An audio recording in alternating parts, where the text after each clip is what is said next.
আজি শ্ৰী শ্ৰী মহাশিৱৰাত্ৰি সমগ্ৰ ৰাজ্যৰ লগতে তেজপুৰতো দেখা যায় ব্যাপক আয়োজন।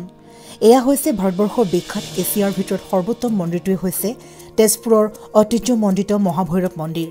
পুৱাৰ ভাগৰ পৰাই নিশা ভাগলৈকে প্ৰায় হাজাৰ হাজাৰ ভক্তপ্ৰাণ ৰাইজে চাকি বন্তি প্ৰজ্বলন কৰি পূজা অৰ্চনা কৰে। উল্লেখযোগ্য যে আজি এই মহাশিৱৰাত্ৰিৰ তিনিবিয়লি প্ৰায় 7:49 পৰা আৰম্ভ হৈছে আৰু অহাকালিলৈ বিয়লি 4:30 তিথিৰ পূজা সমাপ্ত হ'ব।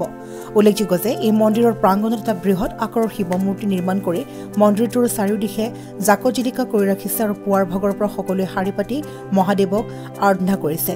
সন্ধ্যাৰ ভাগত এই মন্দিৰৰ প্ৰাংগণত দুদিনীয়া যি মেলা আয়োজন হয় তাতো লক্ষাধিক ভক্তপ্ৰাণ ৰাইজৰ সমাগম হোৱা দেখা গৈছে।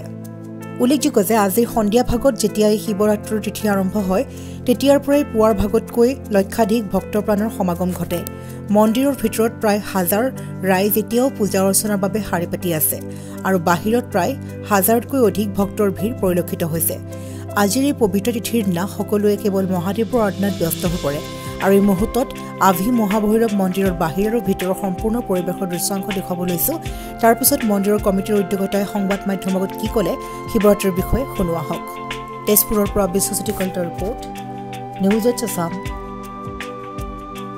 নমস্কাৰ। আচলতে আজি চতুৰ্দশী তিথি আৰম্ভ হৈছে 7:49 পৰা আৰু ভক্তপ্ৰাণ ৰাইজে আজি ৰাতিপুৱাৰ পৰা ভিৰ কৰি আছে। মহাভৈৰৱ মন্দিৰ বুলি ক'লে সকলো এটা বিশেষ আকৰ্ষণ থাকে শিৱৰাত্ৰিৰ উপলক্ষে। আমাৰ মহাশিৱৰাত্ৰিৰ পূজা ভাগ আমি অলপ সময়ৰ পিছতে মন্দিৰৰ ভিতৰত অনুষ্ঠিত কৰিম আৰু এতিয়া মন্দিৰৰ প্ৰৱেশ দ্বাৰ বন্ধ কৰি দিয়া হৈছে ভক্তপ্ৰাণ ৰাইজৰ কাৰণে, কাৰণ এতিয়া ভিতৰত পূজা অৰ্চনা হৈ থাকিব। ৰাতিপুৱা 4:30 বজাত আকৌ ৰাইজৰ কাৰণে, ভক্তপ্ৰাণ ৰাইজৰ কাৰণে আমাৰ মন্দিৰৰ দুৱাৰ মুকলি কৰি দিয়া হ'ব আৰু কাইলৈ সন্ধ্যা প্ৰায় 5:30 বজালৈকে এই তিথি থাকিব। কিন্তু সকলো ভক্তপ্ৰাণ ৰাইজে গোটেই দিনৰ ভাগত মন্দিৰ দৰ্শন কৰিব পাৰিব আৰু যিখিনি আমাৰ যাৱতীয় ব্যৱস্থা আছে আমি মন্দিৰ কৰ্তৃপক্ষৰ তৰফৰ পৰা কৰিছোঁ। খোৱা পানী যোগানৰ পৰা আদি কৰি আৰু স্বাস্থ্যৰ বিভাগ আমাৰ ৰখা হৈছে। NCC আৰু গাইডৰ আমি ব্যৱস্থা কৰিছোঁ যাতে ভক্তপ্ৰাণ ৰাইজৰ কোনো ধৰণৰ অসুবিধা নহয়।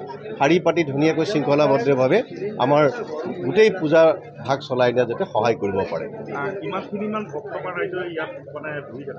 এতিয়া আজি ৰাতিপুৱাৰ পৰাতো লানি নিচিঙা ভিৰ হৈ আছে। ৰাতিপুৱা 6 বজাৰ পৰা মন্দিৰলৈ ভক্তপ্ৰাণ ৰাইজে আহি আছে, পূজা অৰ্চনা কৰি আছে। সংখ্যাত ক'বলৈ গ'লে আমি এতিয়া ধৰি লওক লাখৰ ওপৰ বুলি ক'ব লাগিব আৰু অহা কাইলৈ যিহেতু চতুৰ্দশী তিথি থাকিব সেইকাৰণে অহা কাইলৈ আজি যিমান ভিৰ হৈছে তাতকৈ প্ৰায় 3 গুণ বেছি ভিৰ হ'ব বুলি আমি আশা কৰিছোঁ আৰু আমি যিমানখিনি পাৰিছোঁ যাতে নিয়ন্ত্ৰিতভাৱে শৃংখলাবদ্ধভাৱে যাতে কোনো অসুবিধা নোহোৱাকৈ সকলো ভক্তপ্ৰাণ ৰাইজে পূজা অৰ্চনা কৰিব পাৰে তাৰ কাৰণে ব্যৱস্থা কৰিছোঁ। ধন্যবাদ। ঘৰ, অফিচ, গুদান আদি সলনি কৰাৰ কথা ভাবিছে নেকি? পিছে সলনি কৰিব হয় সকলো বস্তু এঠাইৰ পৰা আন ঠাইলৈ সহজে নিয়াটো জানো সম্ভৱ? চিন্তা তাতেই নহয় জানো? কেৱল ঘৰ অফিচেই নহয়, ডাঙৰ ডাঙৰ মেচিন, বাইক, ডাঙৰ ডাঙৰ গাড়ীকে ধৰি সকলো বস্তু। পিছে এতিয়া আৰু চিন্তাৰ কোনো কাৰণ নাই। আপোনাৰ এটা মাথো ফোন কলতে সমাধান হৈ পৰিব এনেসমূহ সমস্যা। আপোনাৰ কাষত আংকুশ কাৰ্গো পেকাৰ্ছ এণ্ড মুভাৰ্ছ সমগ্ৰ ভাৰততে প্ৰভাইড কৰে ড'ৰ টু ড'ৰ ছাৰ্ভিচ। গতিকে দেৰি কিহৰ? এতিয়া যোগাযোগ কৰক 9957630102 অথবা 9546214823 নম্বৰত। লগতে ঠিকনা ফটাহিল আমবাৰী নিয়েৰ অনাথ আশ্ৰম, আমবাৰী থানা, গুৱাহাটী।